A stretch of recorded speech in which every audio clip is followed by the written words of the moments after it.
styling of the Aviator is beautiful, from the Aviator badging along the side there, to the way that the body moldings and the lips and everything look. Now, a few things that are special about this Aviator. It does have the optional monochromatic package, and we're obviously monochromatic in the white, which means that we've got all of our moldings that are body color, with the exception of a nice silver highlight along both the driver and the passenger side. We do have these gorgeous split spoke wheels as well, so the black painted, and we do have different wheel sizes and options that are available depending on your trim level. Looking at the basic wheel choices, we're going to either have 19, 20, up to 22-inch wheels depending on which option of the vehicle we've gone with. Now, this specific one in Canada is known as the 201A package. It's the Reserve one down in the States, which means that in Canada it's the biggest option available, so it's the most fully loaded version in this specific trim.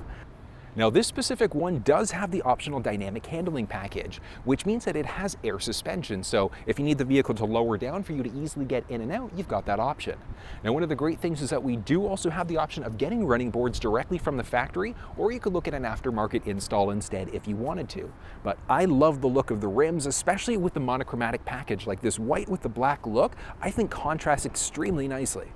Now, as we start to move forward, we've got our LED headlamps there, and this specific one has the optional illumination package, which means that we've got lights that offer dynamic bending. And here's why that's exciting, because as we start to go right, left, whatever the case may be, the headlamps will kind of go towards the direction of the road in order to illuminate it to make it a little bit easier to see. On top of that, at highway speeds, it'll project the headlamps out a little bit further in order to increase visibility, while at lower speeds, it's going to pull that light back, spread it out a little bit more, again, for added visibility. So great forward thinking on Lincoln's part. Now, we do also have the option, depending on the trim level, for a 360 camera, and this specific one has it. So we've got our forward sensing system there. We've got our camera right in the front, hidden behind that gorgeous grille. Like, this grille is beautiful. It is part of the monochromatic package, so when you get the monochrome package, it's going to match the body color, so the grille itself. But I think it looks sharp, it pops nicely. The Lincoln logo in the front there of the grille will actually illuminate at night as well, so really reinforces that idea of luxury and great style. Now, we do have that forward-facing camera, which means that we do have the full 360 view, because we stitch it together with the cameras that are on our side view mirrors as well to give us that view, which is great. And that's one of the cool things, because this thing also does have park assist, which we will touch on in just a little bit. But overall, from the beautiful lights along the bottom there, just the way that Lincoln has designed this vehicle, I think it does look extremely sharp. Now, getting underneath the hood is pretty straightforward, so just along our driver's side, we've just got a little latch there. We're just going to pull that twice to unlock. Now, taking a peek, as you can see there, so beautiful, beautiful look here. We do have a little cover right in the front, just hiding off some of those front engine components there, but outside of that, we don't have our cover along the top. We've got a stability bar over top, painted black, which contrasts nicely with the vehicle. And then pretty nice under here as well. Like, we do have a few exposed wiring components and things like that as well, but otherwise it looks fairly clean. Now, the Aviator does have two different engine choices that are available depending on which trim level of the vehicle you look at. Because down in the States, well, whether you're at the standard, the Reserve, or the Black Label, that's going to be powered by a 3-liter twin turbocharged engine. When we get into the optional Grand Touring, that's when we get into a hybrid, so it's got a nano-electric motor as well. But looking at this thing, beautiful 3-liter twin turbocharged engine, this thing is going to be able to push out 400 horsepower and 415 pound-feet of torque, while the optional 3-liter twin turbo with that nano-electric motor will push out 494 horsepower and 630 pound-feet of torque. So power-wise, this thing is great. Now, taking a look at some of the components underneath the hood here, we can easily fill up our windshield wiper fluid if we want to, and then we can check our oil at the back if we wanted to go that route as well. But one interesting thing about the Lincoln side of things, especially when we get into things like the Black Label, that's when we get maintenance packages included and a number of other things. So whether you go for just the regular Reserve or the Black Label is going to depend on your definition of what you think luxury is. Because looking at the Black Label with some of the added benefits that you get, for some people it may be worth it. Like not having to worry about the maintenance, you could get a maintenance package as well from the factory, but there are some other great features that are available inside of the Black Label version of the vehicle. Taking a peek at the key fob of the vehicle. So we've got our Lincoln logo there right along the back, so great look as always. Moving towards the front of the fob, we've got our unlock and our lock button, remote start, trunk release, horn or panic alarm, and then we've also got our emergency access key, so we can easily gain access to the vehicle if we need to, lock our glove compartment, things like that. Now, remote start, we do have the option of remote starting directly through the key fob there. We can also use an Android or an iPhone device using the Lincoln Way app to be able to remote start that way. Now, in order to be able to remote start on the fob, all we're going to do is press that lock button once and the circle button twice. As you can see there, the vehicle is now remote started. In order to be able to cancel the remote start, you just press the circle button there again once, and remote start is now canceled. Taking a peek at the liftgate of the Aviator, so great styling there. We've got our Lincoln badge spread out across the back. Now, one thing, in order to get inside of the trunk there, a few different ways. On the actual fob, we do have a button. We can double press that in order to be able to get inside. If we look at Lincoln, so the lettering there, underneath the L in Lincoln, if we go just underneath, there is a button there as well. So we can literally push that in order to lift this liftgate up. Now, on top of that, just to the left-hand side of the steering wheel, there is a button there as well where we can push that button in order to be able to open and close this as necessary. But you've got a handful of groceries, kids, golf clubs, whatever the case may be. One of the great things about the Aviator is we've got a foot-activated liftgate. So we just swipe our foot, look at this, up it goes. Beautiful look and great styling here. Now, as we start to move inside, like, I've got to say, looking at this cappuccino interior, I love it. Like, this white on white look contrasts very nicely. Now, typically I would probably go for the ebony interior myself, just with that black and white contrast I think looks sharp, but the more and more I see this lighter interior, the more and more I actually love it. So, looking at some base features in the back here though. So we do have a few hooks along the side there. You want to throw cargo nets and things like that in the back, you can easily do that.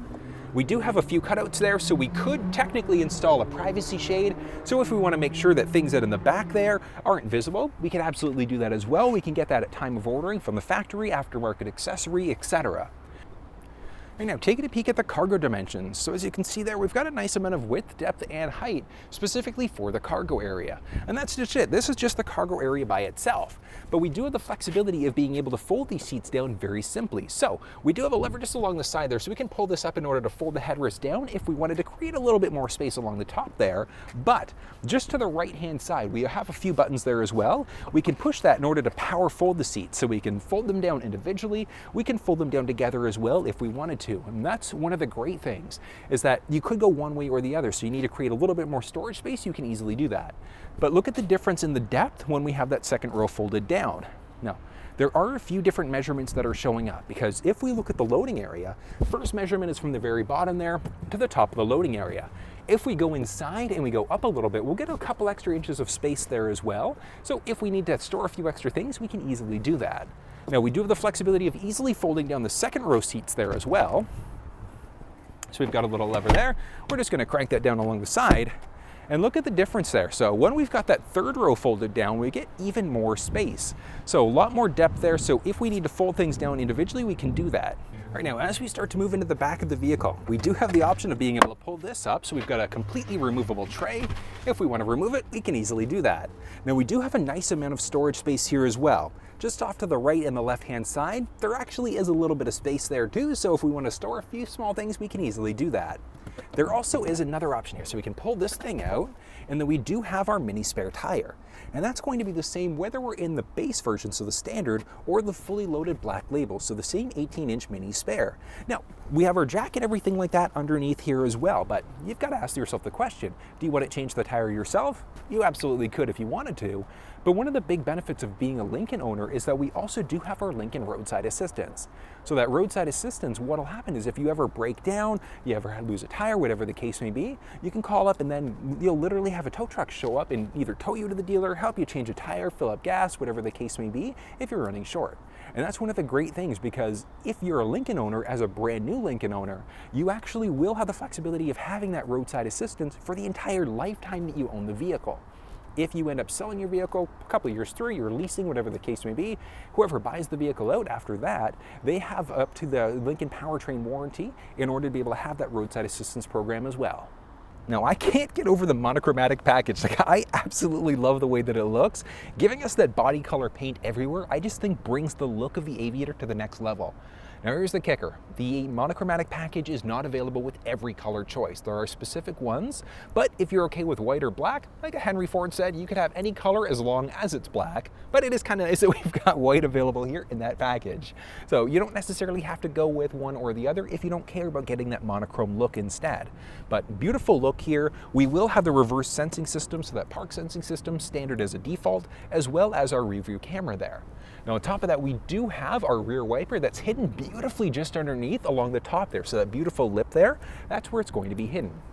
We've got a quad tip exhaust in the back as well. And then, as I mentioned, we've got our reverse sensors all over the place. Now, there is the option for the LED tail lamps when we get into some of the higher trims. Inside of the standard, the LED tail lamps are not going to be there as a default. Now, looking at the vehicle as well, we do have the option for towing directly from the factory. We've got this beautiful cover here, and we literally just have to kind of give it a little crank in order to pull it off. There we go.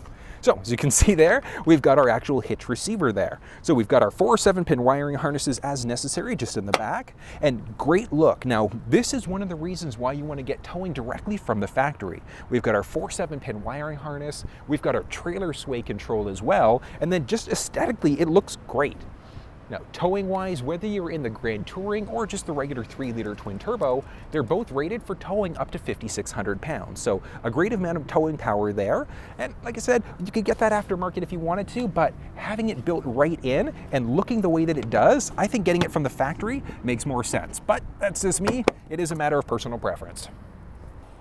All right, now, filling up fuel inside of the Aviator is pretty straightforward, and it's just along our driver's side. So we've got a capless system inside of the vehicle.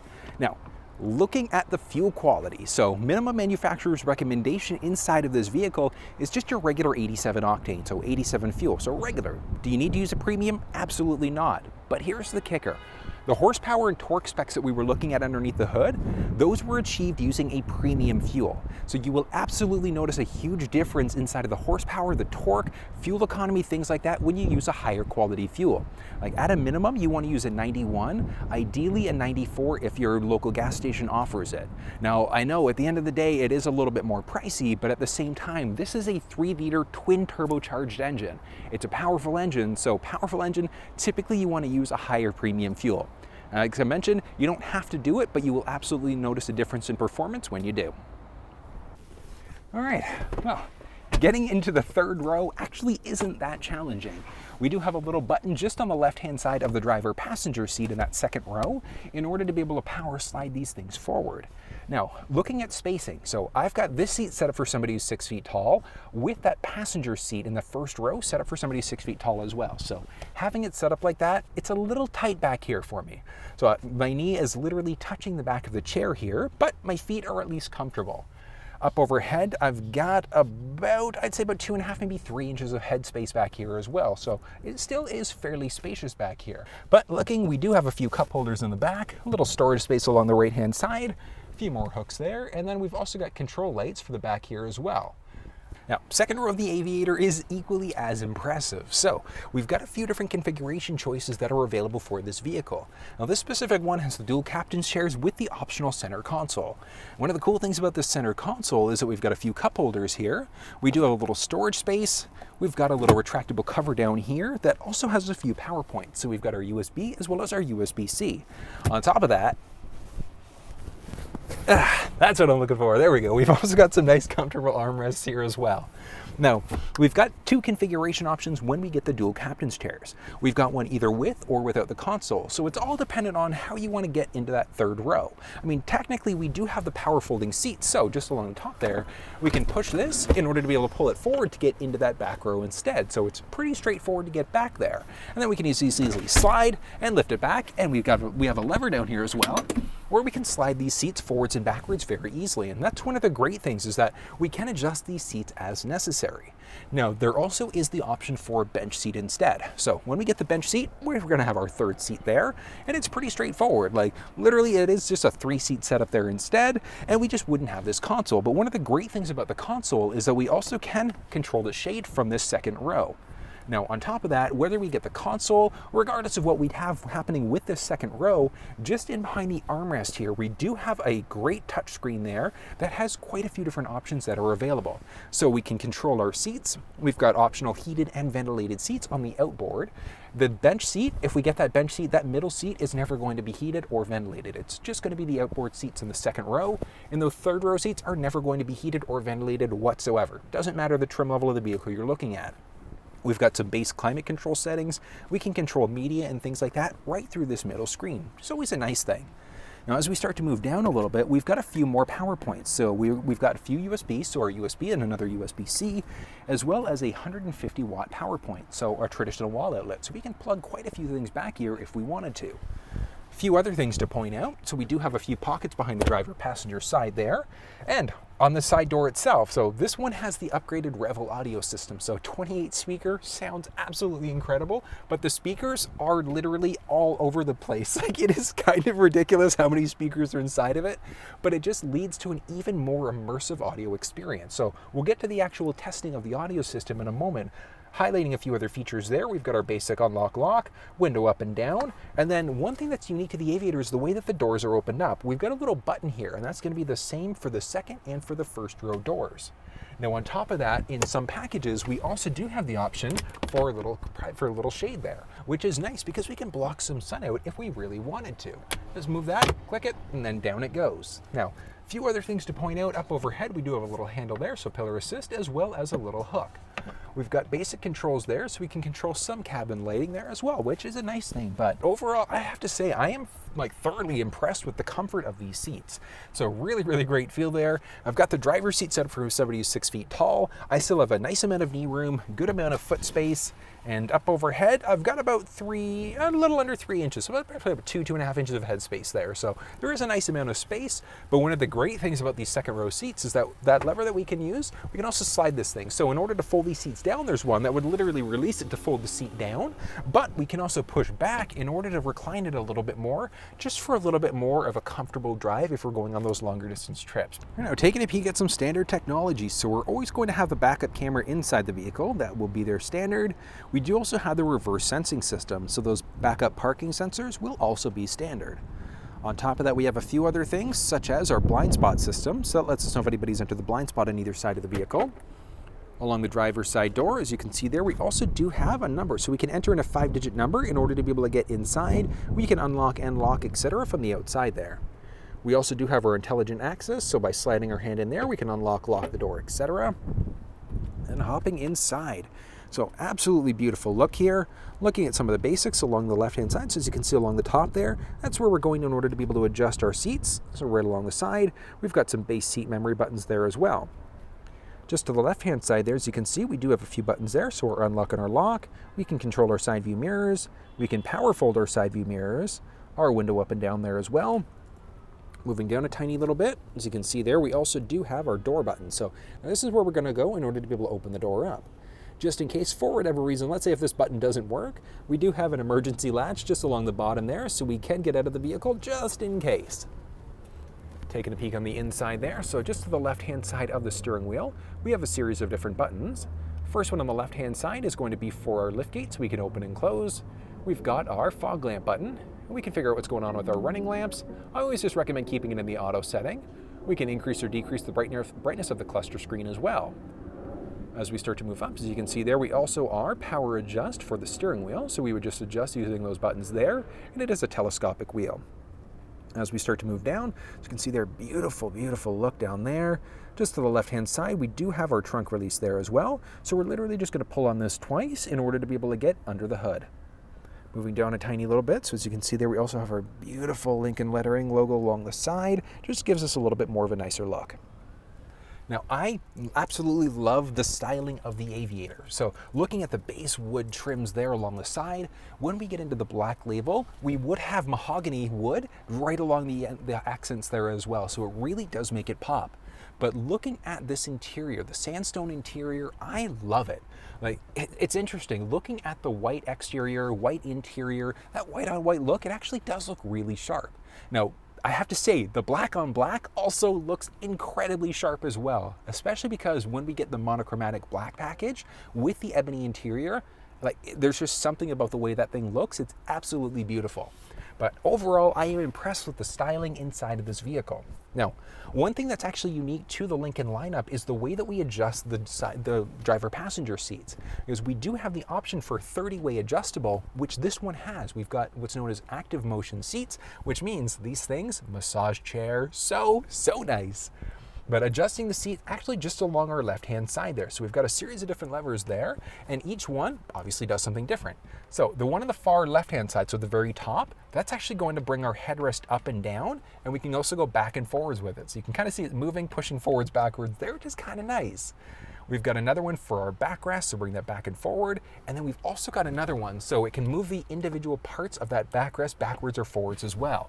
Again, the idea there, just to give you the most comfortable seating position for you. We've got another one that's going to bring the seat up and down as well. We can also go forwards and backwards with it. So we've got a lot of flexibility there. No. Well, up it goes. There we go. All right. So just starting the car up just because it was an accessory mode there. So we can bring the seat forwards and backwards here if we want to. We can go up and down with it, which is definitely a nice thing. Now, one thing to note, let's actually go here. So with the seat all the way down. So down all the way back there. Down, down, down. There we go, all the way back. All right, up overhead, I've got about 4 inches of head space. So plenty of space back here. We can easily recline the seat in order to create even more comfort for ourselves. Now, we do also have a few other things that we can adjust. So we've got 2 right along the far side there, bottom right, and that's going to let us control each individual leg. So we literally can control each cushion to essentially give us the best possible fit. Now, when we get inside of the media screen there as well, on the very end of it, we've got an option for our seats. So that's where we can do things like turning on the massage chair seats. We can give ourselves a little bit more stability for individual parts of our lower back as well. We can get the cushions and the seats and things like that to just hug us even nicer. So we've got our base seat controls there. If you want the lumbar support control, things like that, that is going to be directly through our seat control. But one thing I love, the massage chair seats, so nice. We've got a few options there as well. So we've got our lower, upper rolling, there's circular cushion, full recovery. We've got low, medium, high modes. And I think I'm just gonna lay here for like a few minutes. This is so comfortable. So nice. So we can easily adjust these things. We can turn them on or off as well. Now those 30-way power adjustable seats, the active motion seats, are going to be standard in some trim levels of the vehicle, going to be optional in others, but beautiful look to the actual seat itself. I absolutely love the way that this thing looks. Now, we do have something called the luxury package inside of this vehicle, and that's what's going to give us the 30-way power seat. So the luxury package is going to be standard in the black label. It's going to be optional on the Reserve 1, which is the 201A package in Canada, as well as the Grand Touring one as well. So whether you're in Canada or the States, you'd have that option for these seats as well. So really great, and like I said, super comfortable all at the same time. I love the way that this thing feels, and just having the ability to move so many individual components for the seat itself is incredible. Now, one of the great things is that we've got seat memory buttons there as well. So 3 individual profiles, which is great. So we can have it remember our seat, our steering wheel, as well as our side view mirror. So we've got a power adjustable steering wheel there that is telescopic, and we can adjust our, like I said, the steering wheel, side view mirrors, and then we press and hold. So once we have the seat set up perfectly, we're literally just going to press and hold either 1, 2, or 3. We heard a chime there. It means that it's saved the seat settings for us. We can adjust this as well. So if it's not to your liking, we can adjust as necessary there. So we just make some basic adjustments. We just press and hold the button there again in order to resave that profile. So once it's locked in, it's not permanent, we can adjust it as necessary. Next up, let's take a peek at the steering wheel of the vehicle. So this is going to be an in-depth look, going over all of the different buttons here, figuring out exactly what's going on. So starting off, firstly, I gotta say, I absolutely love the look of the fully digital dash inside of this vehicle. We do have some flexibilities to be able to show a few gauges, but we'll get to that one in just a second. But starting off on the left-hand stick there, so this is where we're gonna go in order to use our turn signals. We can also flash our high beams, we can lock it out, etc. There is a button just on the very tip of the stick there, so tip of the stick, as you can see there, and that's gonna be for our lane keeping system. So we can easily turn that system on or off if we want to, just by doing a simple button press there. Along the right-hand side, that's going to give us the flexibility to be able to adjust what's going on with our windshield wipers. We're going to lift up easily there. And on the tip of that stick, so there also is a little button on the end there, and that's going to be for our rear wiper. So we can easily turn our rear wiper on or off there if we'd like to. All right, so let's kind of move through. Let's start off with the pad on the left-hand side, but before we do, paddle shifters. We've got our minus and our plus button there, so we can easily adjust what gear we're in if we wanted to go that route. And that's one of the great things. Like, we don't have a manual mode there, so if we look at our buttons along the side, we don't have a manual button there, so it literally is when you want to change gears out as you go, you want a bit more power, just drop down a few gears on that left-hand side. Looking at the pad though on the left-hand side, so we can adjust our volume easily, so we can move up or down, literally by moving this whole switch up or down there. Oh, I love this song. Another audio test. Now that is so great. Like that is 10. Like that's not even anywhere close to being full, but this is the 28 speakers. So the upgraded Revel audio sound system. So beautiful sound there that's included inside of this trim level of the vehicle, and it is available packaged out in some of the other options as well. Moving to the left of the right-hand side, we can easily change between songs or radio stations there. So as you can see there, we can change between active presets if we want to, very simply by moving across there.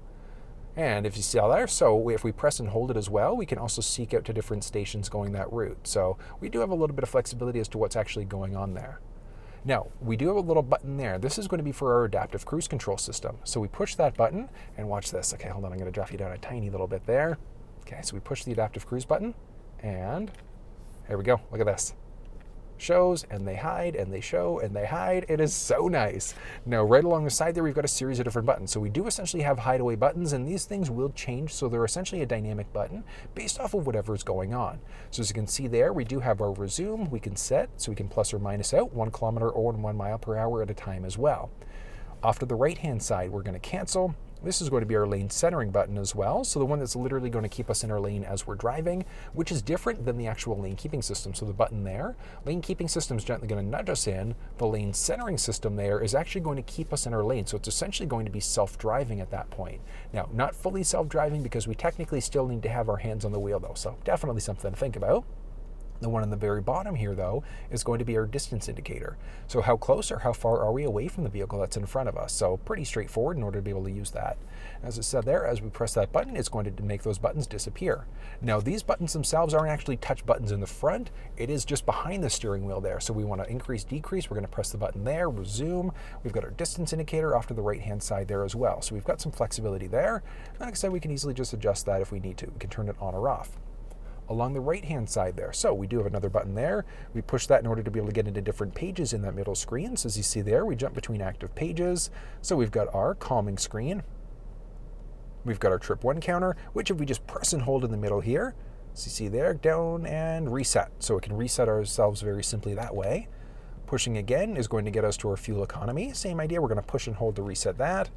And then we've also got our tire pressure, which this one is off a teeny little bit in that back right wheel, so I'm going to have to get that one adjusted. Now looking there, we also do have this pad on the left-hand side that's going to let us adjust individual things as well. So starting off on the left there, so we go left, and as you can see there, we've got our AM, FM, SiriusXM. If we had a USB stick with MP3s, we input it, that would show up as a source. If we had our phone connected, that would also show up as an available audio source as well. But as you saw there, so we jump into one of these settings, and it brings us back to our home, and then a back button there as well. So these buttons do dynamically update based off of what's going on. So we can go off to the right for OK, we can press back, and that's going to adjust these buttons here again. Moving up, we've got our factory navigation there as well. So let's kind of move you up a tiny little bit there and taking a peek. So as you can see there, so we've got factory navigation. We can set up a home address. We can look at previous destinations, favorites, point of interest nearby. So we've got some flexibility as to what's actually there. So let's see. So as you can see, we've got a ton of different options there. And if we go to any one of these things, let's say we want to go grab a coffee. Obey traffic laws, be alert, and use voice commands while driving. Please proceed to the highlighted route, and then the route guidance will start. All right, so it lets us know what's going on there. It would also show up in our heads-up display there as well. And then if we go over to our navigation on the screen, as you can see, we've got our active route there. So definitely a great thing. We can press the little X button along the very top of the screen to cancel out the route if we wanted to. Or if we press the navigation button up there, we can cancel the route out very simply that way as well. So the route is now canceled. So really that simple. Moving off to the right-hand side there is going to be for our phone. So if our phone is connected, we'd be able to make phone calls, things like that. And then down, we've got a few other settings. So we've got our heads-up display, so we can turn the heads-up display on or off very simply there if we want to. But what's actually showing up on the heads-up display? So we can adjust the brightness there if we need to, so we can easily adjust that, brighter or darker as necessary. We've got our positioning as well, so do we want to have the vertical position different, so we can move it up or down as well. We've got our image rotation, so we can literally adjust which way this thing is going to rotate, and then what content is going to be there. So we've got our miles to empty, kilometers to empty, etc. Our cruise control lane keeping system on as well. So do we want these things showing up, yes or no? So we can customize the content of the heads-up display. We've got our base display set up as well. So what kind of screens are showing up there? Do we want our trip 1, 2, our auto start stop? Seat belts is kind of a neat one to keep on there. power distribution and off-road are always great ones as well, but we are maximum, so we can only have a certain number of screens there. So we've got to select which ones we don't want showing. So let's kind of go and adjust. Calming screen, no, I'm not a big fan of that one because it doesn't show anything there. So if we go off-road for a second, and we go back again, and back again. I could technically have pressed home. That's one of the cool things, because if we're in any of these other sub-screens, sub-menus, things like that, we can just press home, and that's just going to bring us back to this home screen instead. And then we go to our individual pages there, and we're looking for the one I just added in. Got that one. Seatbelts we added in there, so that's kind of neat. And then we've got our tire pressure there as well. And we've also got our off-road status, so our pitch, roll, things like that, so we can see exactly what's going on with the vehicle and kind of what's going on each side there as well. So we can customize what's going on in that middle screen, which is always a nice thing. Display setup, we've got a few other things. So we've got our speedometer if we want to show it in miles per hour as well. And then as we approach a border, do we automatically want to have the speed limits change? Do we want to add that tachometer to the view? So if we do that, watch this. We go back home. Split view, so nice. So we've got our tachometer and our speedometer there as well. And because we've set one other thing up, we've got our speed showing up there in miles per hour. So we do have the option of going back into our display, and we can have it set up so that it's kilometers per hour there instead. Jumping back, we've also got our oil life, and we can do a reset if we're changing the oil ourselves, but when you get your vehicle serviced at your Lincoln dealer, that's automatically going to be updated. But as you can see there, a beautiful look. There is one button I haven't done yet, and that's this one. So right along the very top of the steering wheel, we've got another little button there, and that's going to be for our voice command prompt. So pressing that button, as you can see there, we've got a few options. So we can change songs, radio stations, we can navigate using our voice, we can make phone calls, we can do a number of things. Button press that in order to be able to cancel it out. So it is nice that we've got a smart system there. Now, if we were connected through something like Apple CarPlay, we would have the flexibility of pressing and holding to use our Siri assistant. So that's always a nice thing. But that's going to be the basics of the steering wheel as well as that cluster screen. Next up, let's take a peek at the media screen of the vehicle.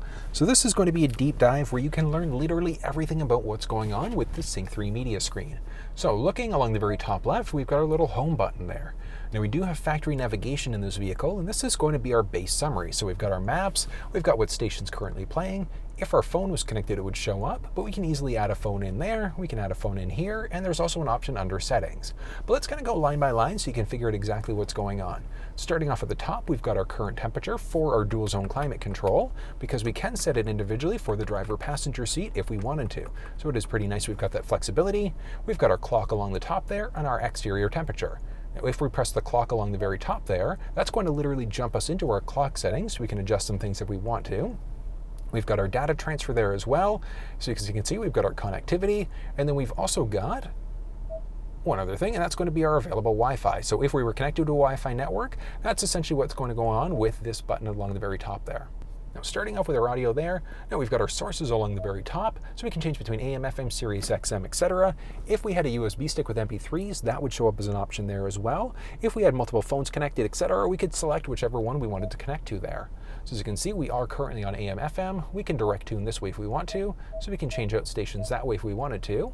We've got a few other options. So we've got this way. We can literally press the voice command prompt on the steering wheel to be able to change out radio stations that way as well if we wanted to. Now, saving a preset, it's pretty straightforward. Once you've tuned to the station, you're just going to press and hold any of the available preset pages there. And as you can see, it's saved in. But looking along the bottom, it is a mix. So we can do AM, FM, SiriusXM, and we can have a mix of all of them. Now, if we go into our settings along the very bottom there, we've got a few options, but specifically if we go into the radio, we've got our HD radio, our radio text, and we can change the number of preset pages. So if we go to 5, we're going to give that a second to update. And as you can see, we've got 5 pages, which means we've now got 30 individual presets. So we can literally program in a number of things. So if you're a heavy audio listener, you like to change between different stations, we can easily adjust. We can do a slide there if we wanted to change between different pages. But one thing is kind of neat, because if we go to SiriusXM for a second, we jump into our settings, we've now got a SiriusXM button instead. So jumping into SiriusXM, we've got our same preset pages there. I always recommend just keeping that at 5, but we can set our different categories, we can do a parental lockout, so if we want to block explicit content and things like that, we can do that. We've got different presets, we can lock out channels as well, we can skip certain channels, which is definitely a nice thing. So if you want to lock channels out, etc., you can absolutely do that very, very simply. Back and back. Actually, let's go back to our audio for a second, because if we, there we go. As you can see there, we can start some things. We've got our different channels there, or we can do a direct tune this way. But if we jump back into our sources, go to AM, FM, etc., as you can see there, it's brought us back to our base. It brings it back to our radio settings there as well. So that's the basics of the actual audio system. Next up, we've got our phone. So as you can see there currently isn't a phone connected to the vehicle, but it's actually very straightforward in order to be able to set a phone up. So you're just going to hit Add Phone. Search for your vehicle on your device and select it once it is found. Yeah, you're going to want to make sure your Bluetooth is turned on, and you're going to click on Lincoln Aviator. Confirm that the pin displayed on sync matches the pin displayed on your device. Which these ones do, so we're going to pair it up. Allow contacts and favorites to sync up, yes. For your safety, please stay alert to changing road conditions and use Sync's voice-activated features while your vehicle is in motion. Okay, so phone is now connected. I always recommend turning on 911 Assist because this is the one that's going to dial a 911 operator. So if the vehicle senses we're in a collision, it's automatically going to dial 911, and then this one's going to download our contacts. And finish. As you can see, we're connected. We've got my call list, contacts, we've got the phone keypad, do not disturb mode, and a number of other things. Now, if we go into the app section for a second, I've got an app on my phone called LiveX Live. So it's a radio app, which means that we can listen to that directly through this middle screen. We can also listen to Pandora there as well. We've got Forward Pass, so it's actually an interesting one. So we've got Lincoln Way Forward Pass. So the Lincoln Way app, I've actually got both apps installed on my phone, but Lincoln Way gives you the flexibility of being able to remote start and things like that directly through your cell phone. So if we go over, we've got the Lincoln Way app there, and we just click on Lincoln Way, and literally all you're going to do is just sign yourself in. But this is where you're going to go. That app, in order to be able to set up phone as a key, you can remote start using your cell phone, and you can do a number of other things, specifically using the phone. So it's definitely a nice thing. Now, as we move back to our phone settings there, so as you can see, a few things. If we had multiple devices connected, we would just go change a phone there as well.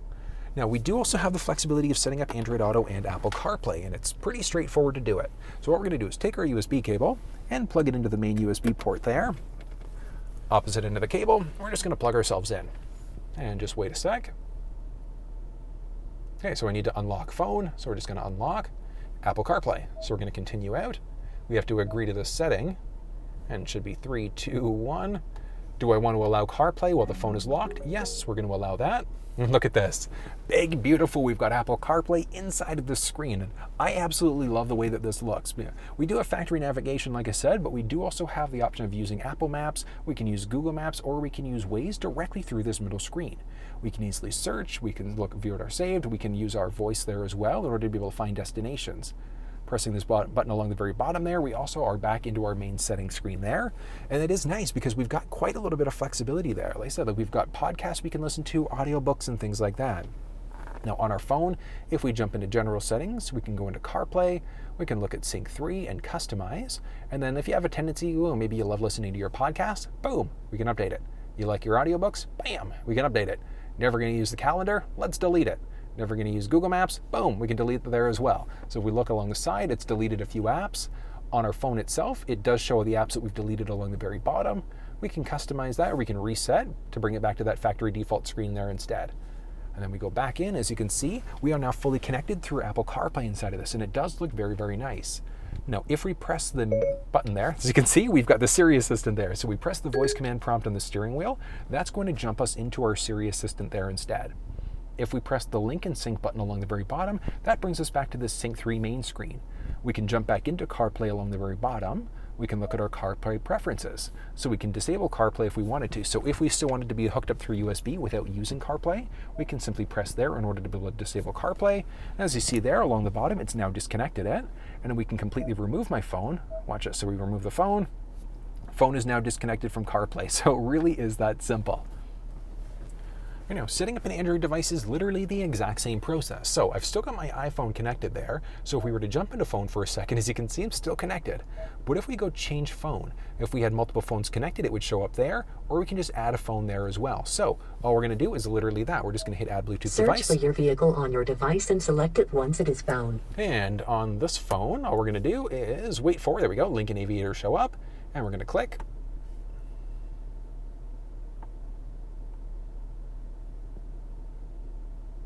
Confirm that the pin displayed on sync matches the pin displayed on your device. Pin numbers match up there, so that's For great. your safety, please stay alert to changing road conditions and use Sync's voice-activated features while your vehicle is in motion. And then it's asking me, do I want to allow access to my messages? So we can allow or deny that, etc.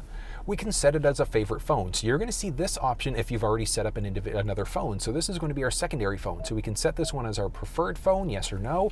And what that means is that if you've got multiple phones connected, if let's say two people that, driver passenger, both have their phone connected, whose phone is going to take priority? So you can easily set that one up if you want to. As you can see there, we're connected again. So we go back into my phone there. We're now connected to the Galaxy. We've got my contacts, we've got my keypad, and a number of other things. We're going to change phone again, and as you can see, we've got both phones that are available. We can go to an individual one, we can disconnect it, make it as a favorite, or we can completely remove it. So if we go back into the iPhone, we can reconnect it, we can connect media, or we can remove it in order to scrap it from the vehicle completely. So as you can see there, we are now fully disconnected. But very similar to the iPhone side of things, we can also set up Android Auto. So we're just going to take our USB cable, we're going to plug it into our available USB port there, opposite end of the cable, plug ourselves in, and watch this. Android Auto would like too, so we want to do that. We're going to continue. We have to agree to this message. And 3, 2, 1, and we are fully connected. Like, same thing, beautiful, stretched it across the entire screen. I love the way that it looks. So we've got Google Maps that are showing up there. Pressing along the side there, so that's going to be our Google Maps settings. We've got our traffic, route options, things like that. We've got our notification center and our Google Assistant. Pressing this button is going to launch us into our media there as well. So I don't currently have anything there, but if I did, everything would show up. As you can see there, we've got my Google Maps, we've got my phone, we've got messages, and a number of other things there.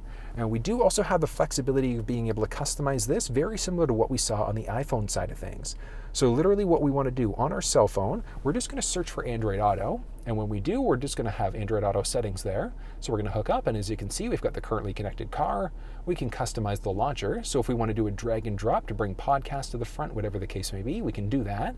One thing to note, it's not dynamic, so it's not going to dynamically update it the same way it would on the iPhone side of things. So if we press and hold, we drag it, we actually have to restart Android Auto for the changes to take effect, but we still can customize the launcher if we wanted to. Moving back, we've got our Google voice detection, we've got our daylight modes, or day-nighttime modes, we've got Google Assistant, and a few other things. So it is nice to know that we've at least got some flexibility here. Now we can jump into our main screen there again, hop back in, moving down, we go to our Lincoln button there, and that brings us back to this main screen. So if we're in our main screen there, we can hop back into Android Auto, but if we go back to our home screen, we can look at our Android Auto preferences there as well. So we go Android Auto preferences, we can disable Android Auto if we wanted to, or we can remove the Galaxy. So what I'm going to do, let's disable Android Auto. Let's remove the Galaxy from the vehicle as well. All right, so as you can see there, so we do have the phone fully connected, and then very similar to what we saw on the iPhone side of things, so we can go change phone there. We can add in multiple Bluetooth devices again if we want to. We've got the main Samsung there though, so we can disconnect it or we can fully remove it. So we hit remove, yes, and 3, 2, 1. The phone is now fully disconnected. If we jump into settings for a second there, Android Auto is now gone. We look at Apple CarPlay. Let's remove the phone that I've connected earlier, remove, and it's gone. And that's one of the nice things. So as you can see there, Android Auto and Apple CarPlay are now fully removed from this menu. Now, if we were to reconnect the phone as well, it would give us that option of relaunching Android Auto or Apple CarPlay if we wanted to. So we go to plug back in. As you can see, so we now have that flexibility. So we can disable Android Auto, Apple CarPlay very simply. And that's how we set up either an Android or an iPhone device on this vehicle. Now, next up, let's move into factory navigation. So, as I showed you earlier, we do have the flexibility of connecting through Android Auto or Apple CarPlay to use our phone map app if we want to, but we do have built-in navigation. One of the great things about the built-in nav is that we've got a ton of flexibility. So we can search by GPS coordinates. We can just start typing in an address there as well, and it is a predictive text, so we just start typing, and we're just going to keep on going, giving it a second. There we go, perfect. So it's taken an address. Let's just punch something in there. And as you can see now, we can save it as a favorite, or we can just start the navigation. So we press start. Boom, here we go. So it's calculating the route, and there it is. Please proceed to the highlighted route, and then the route guidance will stop. As you can see there, we're now connected. We can cancel the route out along the very top.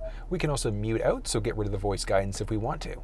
If we hit controls there, we've got some added controls. So if we hit menu now, we can cancel the route. We've got my screen viewed, traffic list. We've got some navigation settings. We can view the route as well, so we can see exactly what's going on. Go back, we can detour. So if we want to detour as we're on the active route, it'll do that for us. So it'll take a second and give us some detour options there. And let's go back. We've got search, we can look at our history. We've got our favorites as well. So that's one of the great things, is that there are so many options here. Now, if we go into our navigation settings, we've got some map preferences. So we'd be able to do a ton of things. So we've got our breadcrumbs. So if you want to literally show exactly where you've been, we can show our point of interest icons there as well. If there are accidents, those will show up as well. We've got our route preferences. Do we want the fastest, shortest, or the most eco-friendly route? Do we want to use HOV lanes? Do we want to avoid freeways, toll roads, things like that? Dynamic route guidance. So if there's an accident, it's going to let us know about alternative routes as we go. Some navigation preferences are specifically on our prompts. So as we've got an upcoming turn, do we want to have a voice and tone letting us know? Do we want to have just a voice or strictly a tone? And pressing back, that'll get us out of those base preferences there. And as I said there, we can cancel a route that way if we wanted to, or if we want to, we can also press the X button along the very top in order to cancel the route out that way. There we go, and as you can see, it's now gone. As I mentioned, we do have the flexibility of searching a few different ways, so we can literally type in the address there. We can view our previously saved addresses, so we can look at history, so anything that we previously visited. Moving back, we can go to home and work, favorites, etc. That's going to be the basics of using factory navigation, and one of the cool things, I like how responsive this thing is. Like, we can literally drag, drop, we can do a pinch to zoom there as well if we wanted to, very simply. We can circle back in on the car there. We can do a plus or minus if we want to zoom that way out as well. So, button slip, and pretty straightforward there. And then we've got our button there in order to change between different modes. So we've got our 3D, north mode, etc., simply by pressing the button. Moving into our app screen along the bottom. So there's currently no devices that are connected, but I was showing you the Apple side of things. So I did have a LiveX Live, so a radio app installed. So certain apps will show up on that middle screen. Along the bottom right, we've got a series of different settings that are available. First off, we've got our sound settings. So we've got things like adjusting treble, mid-range, bass. We can adjust our balance and fade very easily as well. So as you can see there, we can literally just do a drag and drop if we wanted to, or we can just reset it to bring it back to the center. We can also, there we go, so we've got a few different options for our surround sound. So we've got our audience version versus on-stage and stereo. So it's going to give us a different sound experience when we do that. Speed compensated volume, so as we're going excessively fast on the highway, we can have it adjust the speed, the volume as necessary. And then our Revel experience is just going to be a quick audio test. We've got Bluetooth there, so we can completely disable Bluetooth, or we can add in Bluetooth devices. Radio, we've already seen that one. Some vehicle settings, there are quite a few things here, but looking at some of the basics, we can turn off our 30-minute idle, our rear occupant alert, so when we go to turn the vehicle off, watch this.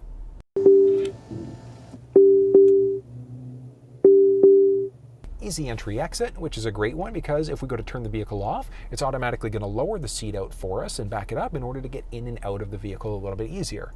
Same idea with the cargo area there, so it can lower and raise the vehicle as necessary. Easy access height is where we're going to go in order to be able to set that one up. We've got our alarm set up, so we've got a few different options there for the alarm. I do recommend just keeping the alarm on all the way, so all around. We've got our remote start set up, so we can remote start through our cell phone or through our key fob. We can turn the remote start system off, and when we remote start, what happens? Do we allow our climate control settings to activate? So is it going to be based off of automatic, so the vehicle determines what the cabin temperature should be, or is it based off of our last settings? Seats and steering wheel, so do we want the heated seats or ventilated seats or the heated steering wheel coming on? And then duration, 5, 10, or 15 minutes for the remote start. Windows, we do have the option of using the key fob in order to remote open and close. Let's hop outside so I can show you how that's done. Right now, we do have the option of using the key fob in order to be able to roll the windows up and down. So it's actually pretty straightforward to be able to do it. So in order to get it done, in order to roll them down, we're going to press the unlock button twice. On the second button press, you're going to hold it. And then in order to lock them, same idea, we're going to press the lock button twice. On that second button press, you're going to hold. So to unlock, we're going to 1, 2, and hold. As you can see there, down they go. We can press the lock button part way in order to stop it. And then same idea, we can press the unlock button again twice in order to resume that window down. So you can see there, down they go. And then in order to roll them up, same idea, like I said, we're going to press that lock button twice. And then on the second button press, we're going to hold it. So we're going to go 1, 2, and hold. And as you can see there, up they go. And same idea, we can press and hold and stop it partway through if we wanted to, and then just button press again, so 1, 2, in order to get them all up again. So pretty straightforward there, and I love that we've got that option. We've got our wipers there with a few options. So our courtesy wipe, if we've got our windshield wipers going, it's going to take a second and go one more time to clear away any excess liquid. Rain sensing wipers, I do recommend turning that one off, especially when you're going into any sort of a car wash. We've got our rear wiper on, so if our front wipers are going, we put the vehicle into reverse, it's going to start our rear wiper automatically for us. Power liftgate, we can turn that system on or off from the outside, so we can disable that switch. We've got some options for lighting there. So our auto high beam, so if the vehicle senses an oncoming vehicle, it's going to dim your high beams completely and then flip them back on again as that vehicle is passed. Our welcome lighting is lighting on the outside of the vehicle. Our adaptive headlamps are a great thing. So the headlamps themselves in some versions of the vehicle are going to be adaptive, which means we've got dynamic bending there as well. So as we go to turn, it's literally going to highlight and let us know exactly what's going on with the path in front of us. Auto lamp delay, when we go to lock the vehicle, do our headlamps stay on, yes or no? Locks, we've got a series of different options there. Big ones to point out, so we've got a mislock chirp. So if you go to shut a door and it doesn't shut all the way, you go to lock, it's going to let you know that that's the case. Remote unlock, so when we go to unlock the doors on the fob, do all doors become unlocked, or is it just the driver's door? And back again, we've got some options for our mirrors. So we've got our auto fold, so when we go to lock the vehicle, do the mirrors automatically fold in? And then we've got, there we go, so our door keypad code. So we've got a 5-digit number. Factory number is going to be standard, but we can program in multiple other codes if we wanted to. And that's going to give us the flexibility to actually get into the vehicle if we don't have our key fob on us. Air suspension service, we can turn that thing on or off if we want to, and then our backup start password. So that's a useful one because this thing does have phone as a key. So if for whatever reason, this is the one that we're going to use if our cell phones died and we don't have our key fob on us. So if we want to start it up, we do need to set this one up in order for it to work first. So we need to have the key fob and everything on us with the Lincoln Way app set up in order for it to work, but we've at least got that flexibility. Moving back again, that's going to be the basics of our vehicle settings. We've got our clock, which we can access here, or we can press the clock along the very top there. So we press clock along the top, and as you can see, we've got AM, PM, adjust hours, minutes. We've got our 24-hour mode. We can have it reset to our GPS location there as well. Moving back, we've got a phone, so that's where we're going to go into our basic phone settings, adding, removing a phone, etc. Driver assistance settings, tons of different options here. So we've got our adaptive cruise control system that works 3 different ways. Way number 1 is going to be our normal cruise control. We've got the adaptive, that's the set and forget it cruise, and then the intelligent with a tolerance level. So we set it at a tolerance of 0. So what that means is if the speed limit sign drops, so let's say from 80 to 65, it's going to automatically drop the vehicle to 65 if we've got the cruise control system turned on. And we've got a few other options there as well. So we've got our lane keeping system, same idea, 3 ways. The first way, if we start to veer over into a lane without signaling, it's going to give us a little bit of a steering wheel shake. The intensity is the intensity of that shake. We've got another option where it's going to literally give us a little aid, so it'll just gently nudge us back into our lane. And then the alert and the aid will do both. So we'll get a little bit of a steering wheel shake and it'll rebump us back into our lane. Moving back, we've got a pre-collision assist system, so the vehicle can help us out with a few different things. It would have the flexibility to be able to brake for us if it senses a potential collision, or evasive steering is going to put our steering wheel into hyperdrive. We've got speed sign recognition, which we can turn on or off. Our rear view camera, we've got a few other options there as well. Our enhanced parking aid, so as we go to shift into reverse, this is the enhanced parking aid there. So whether or not that one shows up is going to be a matter of preference there. And then our delay for the actual rear view camera to show up. Our blind spot system, so lets us know if anybody's entered the blind spot on either side of the vehicle. Looking at our trailer blind spots, so we look at our trailer selection, we can set our trailer length there as well. And what that's going to do is that's going to extend the blind spot to cover off the dimensions of the trailer. We've got our tow haul mode there as well. Trailer sway control, so if we're carrying a trailer, if the vehicle senses sway going on, it's going to automatically apply engine braking. We've got our hill descent control, which is going to hold us at a set speed there. We've got our cross traffic alert, so as we go to back up, if the vehicle senses somebody on our left or right hand side, it's going to let us know of a potential collision, and then it can actively brake for us as well. Driver alert, if we start to veer over too many times without signaling, it's going to let us know we should probably take a break once our counter hits a certain number. Auto start stop, we can turn that system on or off if we want to. We've got our auto hold setting. So our auto hold setting is an interesting one because if we've got that one turned on and we take our foot off the brake, it's going to literally hold us in place. And then we can also turn our traction control system on or off as well. Next up, we've got our Lincoln Way app. So we can see that we've got our vehicle hotspot. So the vehicle is equipped with an onboard modem, and you can use that for up to 10 devices. We do need a data-only plan through our cell phone provider in order to be able to use that, but we at least have it there as an option. Swinging across the side, we've got some general settings now. So we can change between English, Spanish, French, Celsius, Fahrenheit. We can turn that touchscreen beep off. We can also do a master reset. So if the screen's giving you issues, we can just reset the screen if we wanted to. We can do a full reset of the vehicle. We can simply reset the Lincoln Way app instead. So we've got a few options there. Moving back, we've got our 911 assist. Mobile apps. So certain apps will strictly work over USB, so we'd have to turn those ones on there. Moving off to the side. Moving back, and we've got our display mode there as well. So we've got a few different options for the display. So as bright and as beautiful as this is, if you find it too much, we can turn the display off, button press to bring it back to life again, or we can go to a calming screen where it just shows the date, time. Same thing, button press to bring that one back to life. Hopping back inside our settings into our display, we've got our background, brightness, so we can change the styling of the background or the brightness. This, as of right now, is technically the daytime mode. So we can flip ourselves between daytime or nighttime, locking them out permanently, depending on which mode we like the look of. Auto mode will flip us out between daytime or night, depending on the brightness outside. Takes a second there to update, and 3, 2, 1, and bam. All right, and moving back again, so we've got a few other options. So Wi-Fi and automatic updates work hand in hand. Make sure you connect to a Wi-Fi network at home. Once you do, you're going to want to make sure that you turn automatic updates on, because if the vehicle senses an update's available, it's automatically going to update it for us. Android Auto, let's remove that phone that was connected earlier, and Android Auto is now gone as well. We've got our valet mode and voice control. So let's actually go to our voice control first. We've got our advanced mode there. So advanced mode means we won't get as many notifications and messages. So we go to change the station. It's not going to say changing to, it's just going to change the station. Phone confirmation, do you want to call such and such person, yes or no? And then our voice command list. So when we press the voice command prompt on the steering wheel, this is going to be the voice command list. Moving back, we've also got our valet mode. So valet mode means that we can enter in a 4-digit number to lock this screen out. So if we've got a valet driver parking the vehicle, we can make sure they can't look through our navigation, previously saved addresses, things like that.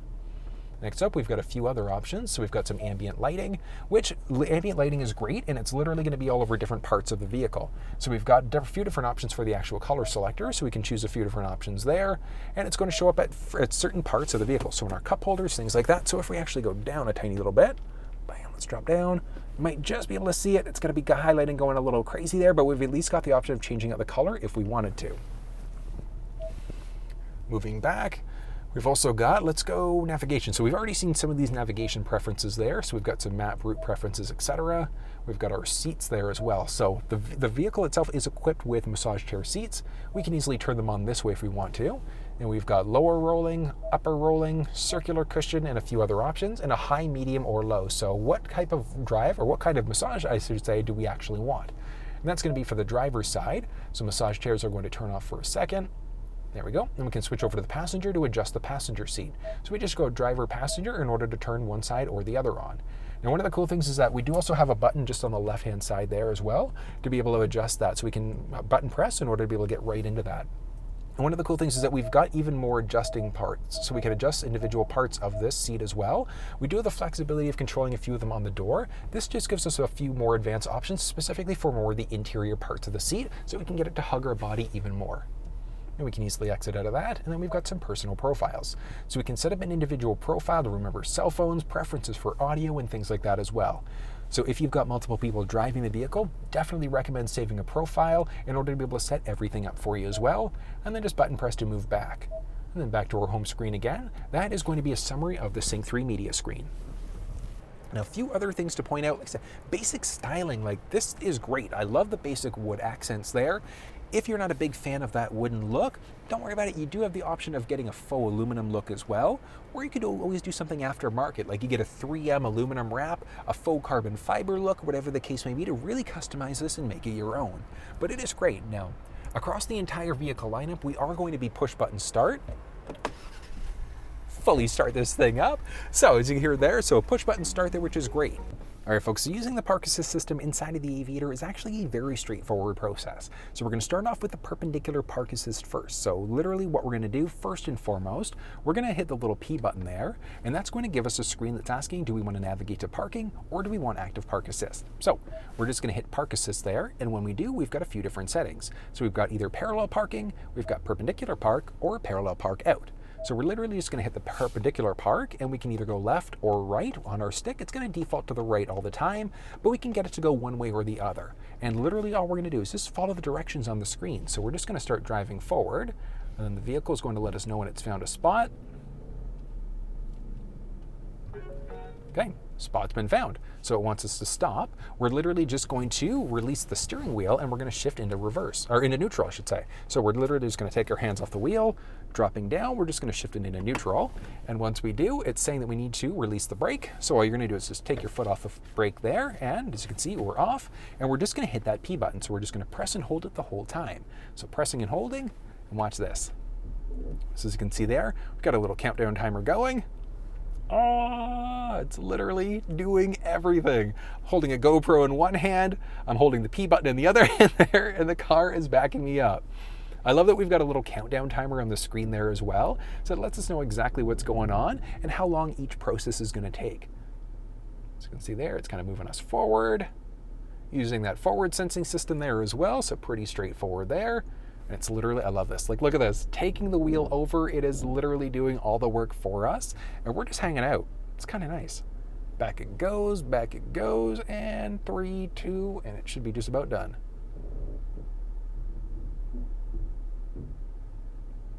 Oh, fixing the spot. Oh, yeah, okay, all right, I see what it was doing. It was a little tight there. I get it, all right. It's so neat. It's so neat that it's got this option.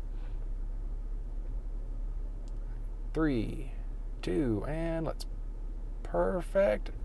I think you got it. I think you got it, car. There we go. And there we go. It's finished, and it's going to let us know when it's finished there as well. And it really is that simple using this system inside the vehicle. Using parallel park is also equally as simple inside of this thing. So all we're going to do is press the little P button along the bottom there. We can navigate to parking, or we can use the active park assist. Parallel park button is on the very bottom left-hand side of the screen there, and it's always going to default to the right-hand side, so we can search left, we can search right, etc., and we're just going to follow the directions on screen. So we're going to start driving forward there.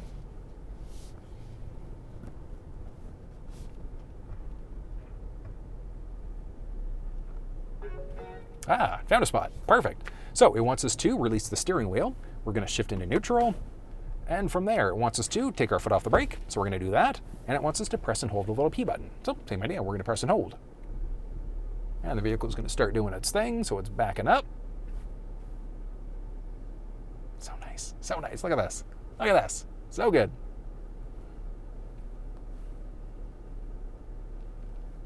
This is so cool. I love it. Love it. And should be pulling us forward a teeny little bit. Yeah, we can still kind of see that countdown timer going. It's getting ready, getting us prepped. And there it is. And we are finished. So it really is that simple using the parallel park and the perpendicular park inside of this vehicle. Next up, we're going to do the parallel park out. So it's also very straightforward to use that as well. We're just going to hit the little park button there. Once we do, active park assist, and by default there, just because of how we're parked, it's going to give us the option for the parallel park out. We can look off to the right or the left hand side. I want to go off to the left hand side in this example, so all we're going to do is we're going to shift into neutral, and wants us to take the foot off the brake, and same as always, we're just going to hit this P button. And what this is going to do is back us up in order to make sure that we've got an ideal position in order to be able to get out of the spot that we pulled into for parallel parking. So 3, 2, and as you can see there, it's kind of counting down there. It's backing me up a little bit. It's taking over the wheel, turning it out a bit, just so that it gives me enough option and enough space to be able to get out of the spot. And it literally is that simple using the full park assist system inside of the Aviator. We do have at least a backup camera, but also an optional 360 cam, which gives us a full 360 view of the vehicle. And we do have a few different modes. So we've got our full 360 view, we can do a front partial view, and then also a front 180 degree view. So it gives us a little bit more look about what's going on in front of us. So big benefit there is if you're pulling out of a tight spot, you're coming from underground parking, whatever the case may be, we can see what's going on as we pull out just for some added pedestrian safety. Moving down a little bit more, we've got our piano shifter keys, so our park, reverse, neutral, drive modes. And moving down a bit more, we've got our basic tuning rocker, some audio settings there. We can lock out the rear console, so if people in the back are fighting over the temperature, over the audio that's playing, etc., we can lock them out in the back there, which is definitely a nice thing. We've got some basics for our climate control there as well, so pretty straightforward. We've got an advanced menu for our climate settings. We've got our rear climate control there as well, so for our second and for our third row. And we can control each one individually through this middle screen if we wanted to. We can control it through the back of the armrest, or we can lock them out so that people in the back can't be fighting there as well. We do at least have heated seats inside of this thing, and there also is the package called the Elements package. Now that Elements package is going to give us heated and ventilated front row seats, as well as heated and ventilated second row seats there as well. So we do have quite a few options that are available inside of this vehicle. We do have a heated steering wheel there as well, and the heated steering wheel is wrapped all the way around. Now, as we start to move down a little bit more, in this first little cubby area, we've got a few more USB ports, or USB and a USB-C. There is some ambient lighting there as well. Closing that one up and moving across the side there, we do have a few cup holders on the right side. So one of the other cool things is that we also do have a little phone storage area there, so we can just drop our phone if we want to. Now, moving down a tiny bit more, we've got an electronic parking brake, and we also do have a series of drive modes. So, drive modes there, tons of options. We've got our normal mode, slippery mode, and then deep conditions. So for deep snow and sand, mud, things like that. Moving the other way, we've got our conserve as well as our excite mode. So the excite mode, that would be what I would call the sport mode. So the excite, literally what that's going to do is let the vehicle rev up a little bit higher. It's also going to change the complete dynamics of the steering and the suspension there as well. So it's going to give us a much sportier performance. Which way you go is ultimately going to be you. I honestly do recommend, if you're a bigger fan of a sportier feel, sportier performance, keep yourself in that excite mode. It is incredible. Now, the other side of it, if we go to something like our slippery mode or deep conditions, it's going to play with our traction and stability control as well, which is going to help us out with wheel slippage, specifically for that either off-roading or wintertime driving. Now, over and above that, moving down a tiny bit more, we do have a beautiful armrest there with quite a few things. We've got a little tray off to the side. We've got another 12-volt power point in there. And then we also do have a wireless charging pad. So if your phone supports wireless charging, this is where we're going in order to be able to charge it up.